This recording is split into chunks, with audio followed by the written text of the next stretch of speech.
To say today is two quotes that I have that will express my thoughts, hopefully.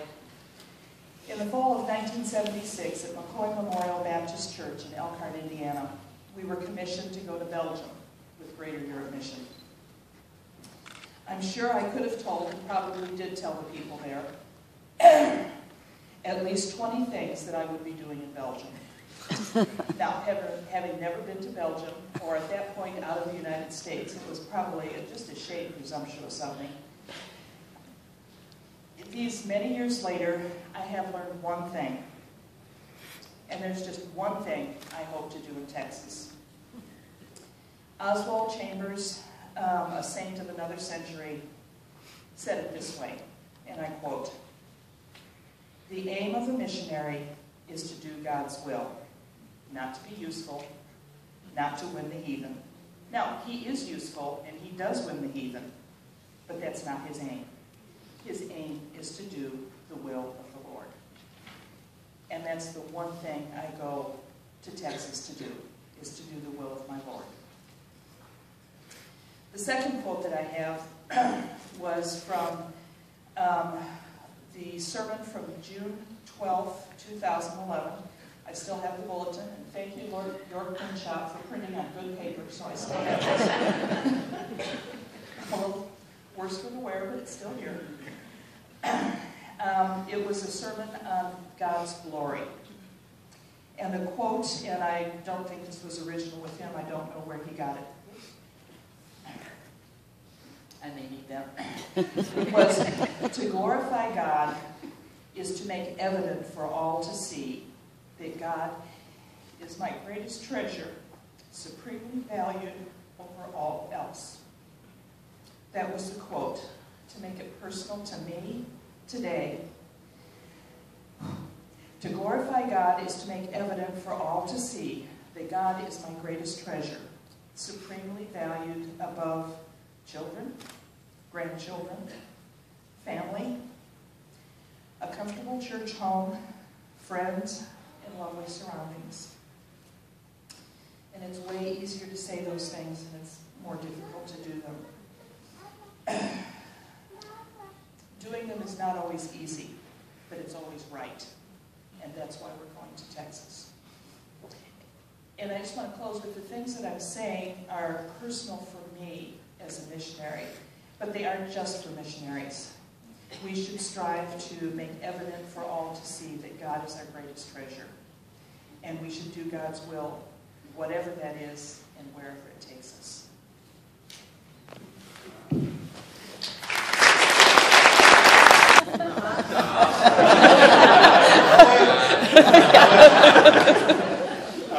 Actually, I just finished reading a couple of books. I'm a book guy. I love books. One of them was a history of the Puritans, and they were talking about the blessings and the curses, or the strengths and the weaknesses of the Puritans. And one of the weaknesses that stuck out to me, and I'm not quite sure why, was what the author described as their prolixity. Now, that was a new word for me. I looked up the word prolixity, and it means their tendency to say too much, to be too verbose, and not to know how to stop. I was born 350 years too late. The other book that I recently finished was a great book on humility, something which I do not have much of and deeply desire. Jeff, I'll tell you ahead of time, each year I give a book to all three of our kids, a book that has been particularly meaningful. And I hope you don't have a copy of your own, because otherwise you'll have two of them. But the thing about humility that struck me, and it struck me this morning, I am profoundly uncomfortable being the center of attention like this. I really am profoundly uncomfortable with it. And I don't quite know what to do with it, but one of the statements in the book was to redirect any praise or any honor or any sense of accomplishment that comes your way, and to redirect it to God. And believe me, the person who stands before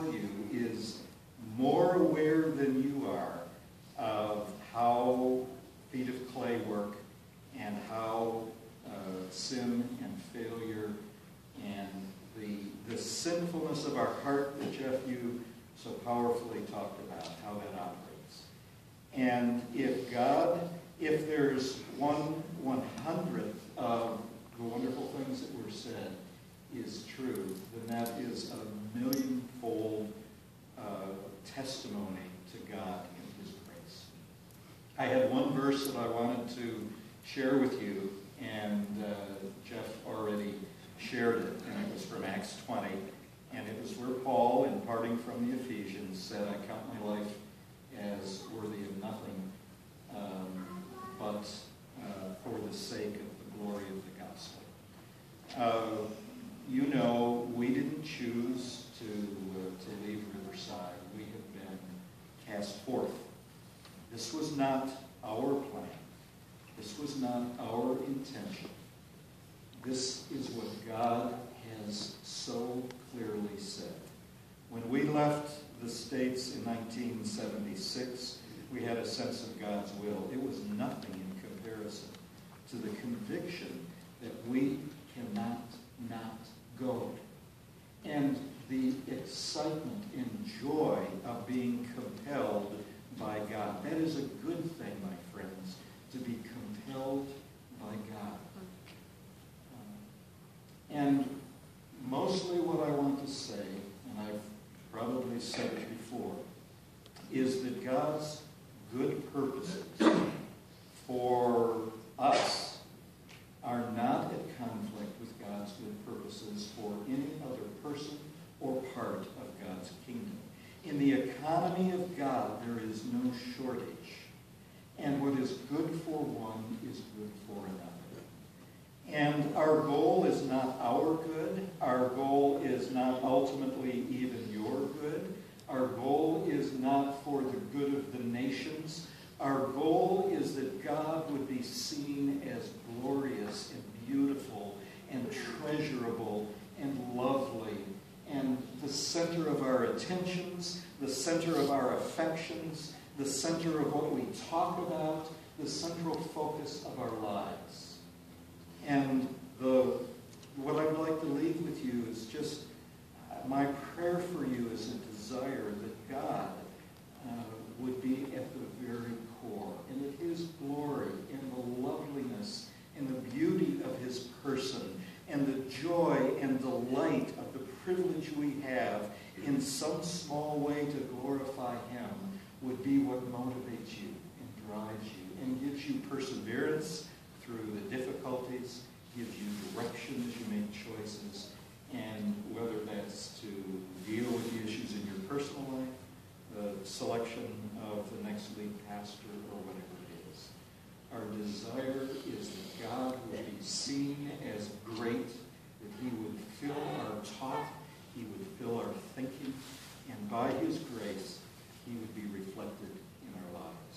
I fall incredibly short in all of that, but I know what I want, and I want God to be great. Thank you, Riverside Community Church. These have been incredible years. It's been some of the richest years of our life and our ministry, and we are forever changed as a result of being part of this fellowship. To God be the glory.